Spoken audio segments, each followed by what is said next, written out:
எல்லாருக்கும் வணக்கங்க. இப்போ பெங்களூரில் ஒரு சில மழையினால நிறைய பாதிப்புகள்லாம் இருக்குது. அது என்ன ஏதுன்னு பார்த்தோம்னா வாங்க வீடியோக்குள்ளே போகலாம்.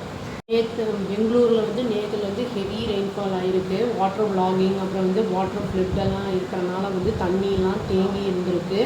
இதனால் 3 பேர் இறந்துட்டாங்க. ஒரு தாத்தாவும் பேரனும். தாத்தாவுக்கு 63 வயசு, பையனுக்கு பேரனுக்கு 12 வயசு.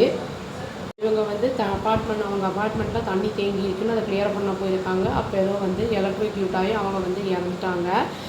ஒரு அம்மா வயசானவங்க. அவங்க வாட்டர் ஹெவி ரெயினால் வால் இடிஞ்சு விழுந்து சவுறு கொலாப்ஸ் ஆகி அதில் அவங்க இறந்து போயிட்டாங்க.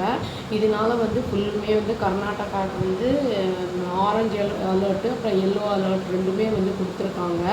இதுக்கு வாலண்டியர்ஸும் பிபிஎம்பி ஆளுங்க கொஞ்சம் சாப்பாடெலாம் மக்களுக்கெல்லாம் பொதுமக்களுக்கெல்லாம் ஃபுட் பேக்கெட்ஸ்லாம் கொடுக்குறாங்க.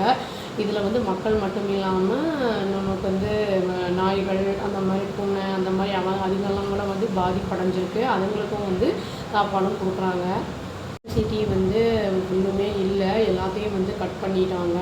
இந்த வெதர் இனியும் அப்படியே தான் இருக்கும், 20 டிகிரி செல்சியஸ் தான் இருக்கும் அப்படிங்கிற மாதிரி சொல்லியிருக்காங்க.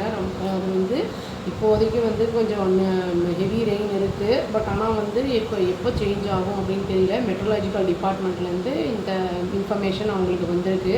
அதனால தான் இந்த ஆரஞ்சு அலர்ட்டும் எல்லோ அலர்ட்டும் கொடுத்துருக்காங்க அவங்களுக்கு.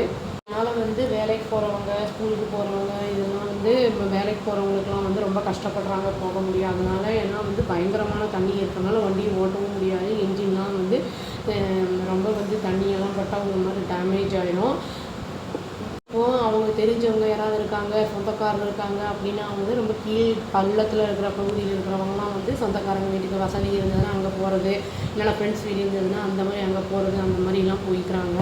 இப்போ சப்போஸ் நம்ம கிரவுண்ட் ஃப்ளோரில் இல்லை, ஃபஸ்ட் ஃப்ளோரில் இருக்காங்க, இல்லாட்டி அந்த மாதிரிலாம் இருக்கிறவங்களுக்கு கீழே வர்றதோ இல்லாட்டி பொருள் வாங்குறது அதெல்லாம் ரொம்ப சிரமப்படுறாங்க அப்படிங்கிற மாதிரி தான் அவங்களும் ஒரு பேட்டியில் சொல்லியிருக்காங்க. ஒரு ஆள் சொல்கிறாரு, நேற்று எப்படி வேலைக்கு போகல, இன்றைக்காவது போகலான்னு பார்த்தா இன்றைக்கும் போகவே முடியல எனக்கு. அது இந்த மழையினால் என்னால் போக முடியல, இதனால் என்னோட வேலைக்கு பாதிப்பு வரும் அப்படிங்கிற மாதிரி அவர் சொல்லியிருக்காரு.